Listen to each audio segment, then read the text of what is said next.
We just had a great discussion in the Lose Fat, Get Jacked Inner Circle that I couldn't wait to share with you because I think you're going to find it relatable, and I also think you're going to find a lot of value in it. And it's all thanks to one of the members, Pete, who was kind enough to share his experiences during these first 2 weeks of following the plan. The first week, he lost 5 pounds, which seems like a lot, and it is a lot, but it's also pretty common, pretty typical to lose more weight during that first week compared to all the weeks following as you're going through your fat loss journey here. The reason being mostly is that you're eating less. So you're going to have less food volume in your digestive system, which does add a fair amount of weight when you step on the scale. Now, the bigger the difference in how much you're eating, the bigger the difference you're going to see, like the more drastic weight loss you're going to experience in that first week. So if you were constantly pigging out, now you're finally like, I need to make a change here, and you're eating in a pretty aggressive calorie deficit, that's going to be a significant reduction in food volume in your digestive system. So that's going to show up on the scale as a pretty significant drop in weight.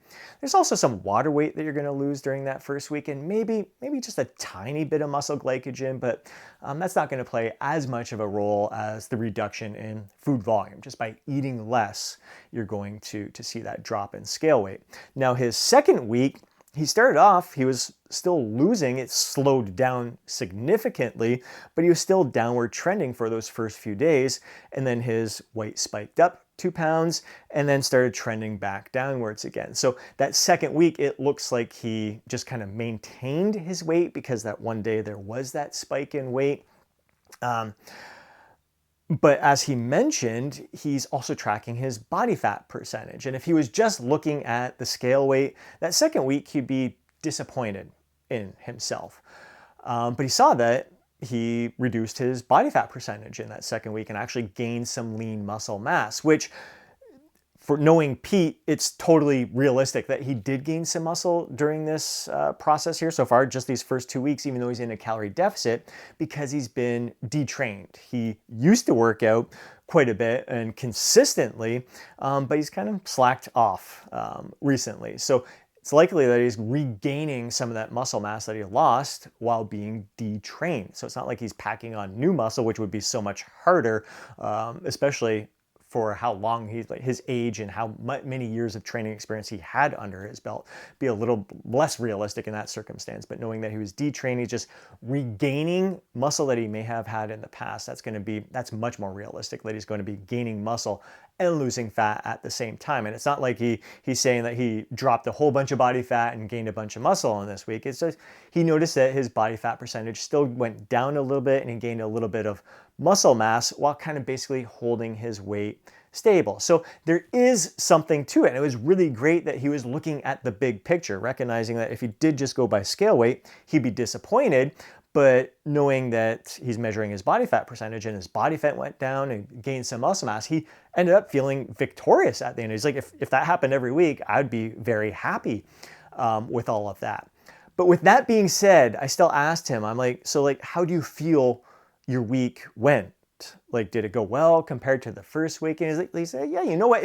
It went pretty good. Like, I'm pretty happy with it overall, but it wasn't as good as it was the first week. And these are things like you got to be honest with yourself, because it'd be very easy for some people. I've seen it happen in the past. They're like, oh, they're going by the body fat percentage. Like, okay, my weight didn't change, but my body fat went down. And knowing that there are room for errors with body fat percentages, and then they would end up like not making any changes, even though like that second week wasn't as good as it could have been. So here Pete acknowledges that, yeah, he likely did. His weight may have stayed stable. His body fat percentage went down a little bit. He gained a little bit of muscle mass, but he also recognizes that, you know what? I can do better. One of the reasons why it did stay stable is because there was room for improvement. If I would have kept up the amount of discipline that I had and consistency that I had that first week, I likely would have lost more weight this week. So being honest with yourself, respecting the process and everything is a huge part of the component. Having that kind of awareness is key to keeping things in check. because then you're honest with yourself. You're like, all right, these are the changes that my weight didn't stay the same. What I don't need to overhaul my diet. I just need to recognize, okay, I wasn't as good as I could have. I wasn't as consistent as I was the week before. Those are the things. Just get back to consistency. That's all you have to do. Focus on nailing the process. But the other thing that he mentioned there is that it was a travel week for him. So considering that he maintained his weight during a travel week, he considers that a huge victory in and of itself. And he's celebrating that, you know what, like throughout this fat loss journey, if I make significant drops every other week that I'm not traveling, and during the week that I travel, I just maintain my weight, I'm ecstatic with that. Like that, I will be very happy with that outcome there. So I think this is a huge, like being realistic. I mean, he's setting himself up for long-term success here. He's working with his current situation, knowing that it's more difficult to be consistent and be as disciplined when he is traveling. But if he can just maintain his weight during that time, that is moving forward. He counts that as a success. Like that's him making progress. Even though the scale weight doesn't change, that's progress compared to how we would have handled those travel situations in the past. It could have been like if he travels 1 week out of the month, you take 3 steps forward, then you take a step or 2 back.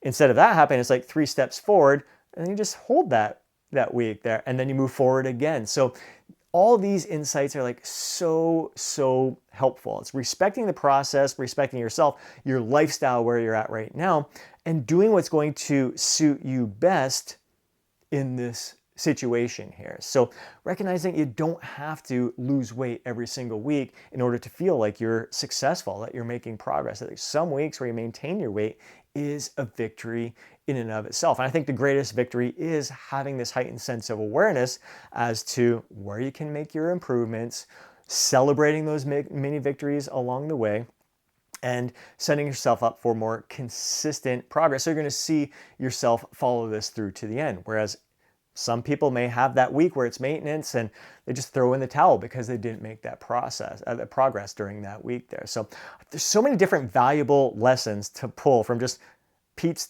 2 weeks experience here. The lesson of like the rapid weight loss in the beginning, the lesson of, hey, scale weight isn't everything. We need to use other tools, whether it's measuring body fat percentage, looking in the mirror, taking photos, the way our clothes are fitting, like taking all those things into consideration. But also like if Pete would have answered back, like, yeah, I did nail, everything was exactly the same as the first week, I'd be just like, all right, it's only 1 week. And it was only 1 day really that the weight spiked up and then everything was going back downwards again. The scale, maybe it's just going to take a couple of days before you all of a sudden see that whoosh on the scale. Like you don't need to make any changes. Just continue to focus on the process and nailing your daily tasks each and every day and see if it's going to take care of itself over the next couple of days. Give it a little bit more time before making any adjustments. Just focus on consistency, focus on nailing the daily tasks that were helping you during that first week and even the first few days, the second week there. Just keep nailing that and see how it goes from there. See if what happens with your body's feedback and if any adjustments do need to take place afterwards. So it's all heightened sense awareness, looking at the big picture and everything, and being honest with yourself where you can make those improvements. And if you are kind of like slacking off a little bit here and there, like own that stuff, because that's your answer. That's your solution. Okay, like I could be better. Let's make that happen this week and see how it goes from there. Hope you enjoyed this little behind the scenes discussion with some of the members of Lose Fat, Get Jacked Inner Circle. If you're looking for workout programs to follow in addition to alongside a lot of like-minded men and women, and you love the accountability, the discussions, the support to guide you, to keep you consistent, and like to share these kinds of dialogues where we learn and grow together, highly recommend you check out the Lose Fat, Get Jacked Inner Circle. We would love to have you on board.